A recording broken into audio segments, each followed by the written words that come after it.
Rakan.Pintu.co. Komisi Independen Pemilihan Aceh telah merampungkan persiapan jelang debat perdana calon gubernur dan calon wakil gubernur Aceh yang akan digelar pada Jumat 25 Oktober 2024. Debat perdana ini akan berlangsung di Hotel Amel Convention Hall Gampung Belangoi, Kecamatan Meraksa, Kota Banda Aceh. Ini disiarkan langsung di Kompas TV dan live streaming di YouTube KIP Aceh. Publik diikuti oleh pasangan calon nomor urut 1 Bustami Hamzah dan Muhammad Fadir Rahmi, serta pasangan calon nomor urut 2 Muzakir Manaf dan Fadlullah.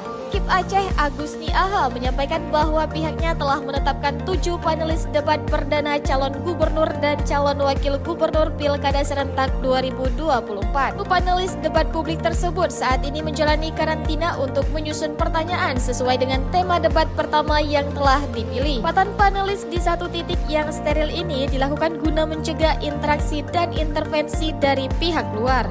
Bahkan, para panelis juga tidak diizinkan bertemu dengan keluarganya. Ini menjelaskan bahwa hingga kini tidak ada kendala dalam tahapan persiapan jelang debat terbuka calon gubernur dan calon wakil gubernur yang maju dalam Pilkada Aceh Serentak 2024.